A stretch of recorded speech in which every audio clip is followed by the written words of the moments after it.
L'intelligence artificielle et l'amour. Il y a beaucoup de situations dans lesquelles ça marche. Hein. Bonjour, je t'aime, je t'adore, je dois faire les courses aujourd'hui. Qu'est-ce que je dois acheter? Comment était ta journée? Il y a des gens qui s'enferment dans le discours technique. On n'arrive plus à se parler, on n'arrive plus à exprimer des émotions, on n'arrive plus à communiquer en vérité. Alors qu'est-ce qu'on fait? On va parler de choses techniques. Alors vous leur demandez comment ça va, ils disent bon, on parle de choses techniques. Vous voulez communiquer? Oui, passe-moi le beurre, qu'est-ce qu'on fait pour les courses, où on mange, qu'est-ce qu'on mange? Donc ils s'enferment en quelque sorte dans un discours complètement stéréotypé. C'est le discours du chat GPT, hein, c'est un truc qui est déjà prêt, d'accord? Alors je voudrais juste vous dire que même si vous êtes dans une situation comme celle-là, vous avez le droit de prendre la matrice du chat GPT et puis d'en rajouter. Par exemple, au lieu de dire « Bonjour, comment ça va ?» vous pouvez peut-être ajouter une autre considération. « Ça me fait plaisir de te voir ce matin sourire et je serai heureux de te sourire. » Vous avez le droit de sortir d'un discours stéréotypé parce que vous n'arrivez plus à communiquer. Dire « je n'arrive plus à communiquer », c'est accepter le piège dans lequel on s'est enfoncé. Le piège de la porte tournante. Tu m'insultes, je t'insulte. Tu me fais la tête, je te fais la tête.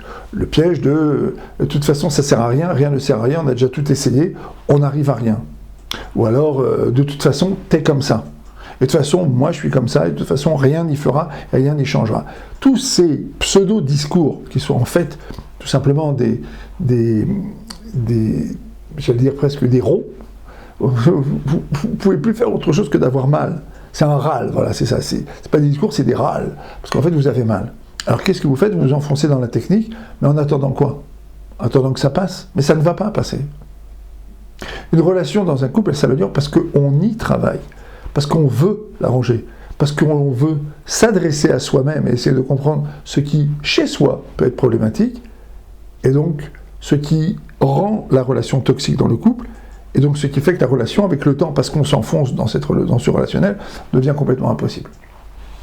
Donc sortez de l'intelligence artificielle, rentrez dans l'intelligence du cœur, l'intelligence humaine. Le cœur, le lève, c'est le centre énergétique, le centre nerveux, en quelque sorte, de l'individu. C'est par là que ça passe, la volonté. Commencez par vous dire d'abord, j'ai besoin d'avoir des émotions positives. Même si ça ne marche pas avec ma femme, même si ça ne marche pas avec mon mari, j'ai besoin d'avoir des émotions positives. Comment je fais pour avoir des émotions positives? Je crée des émotions positives. Et je peux parfaitement dire, tu sais, regarde, ça fait longtemps qu'on est fâché, mais peut-être qu'on pourrait essayer de se calmer un peu. Bien, on va essayer de sortir, de se promener, de se parler. Alors évidemment, je ne m'adresse pas à celles et ceux qui sont trop enfoncés dans leur dispute pour même imaginer ce genre de scénario. Oui, parfaitement, il y a des couples dans lesquels il y a une telle violence de ton et il y a une telle détérioration de la parole qu'effectivement, ils sont très loin. Ceux-là ont besoin d'un remède de cheval. Mais pour ceux qui ne sont pas si loin et qui tout simplement se sont un peu désespérés en cours de route, c'est la solution. Laissez parler votre cœur. Laissez vous exprimer. Je vous garantis l'autre, et peut-être même vous-même, n'est-ce pas? Vous avez envie que ça s'arrange, vous avez envie d'un peu de douceur, vous avez envie un peu de tranquillité. La meilleure des preuves, c'est que vous mangez pas mal de chocolat. D'accord? Vous avez mangé pas mal de petites choses sucrées, hein, pour vous amener ce sucre dont vous avez tellement besoin, cette douceur dont vous avez tellement besoin. D'accord? Donnez-la vous. Donnez-la.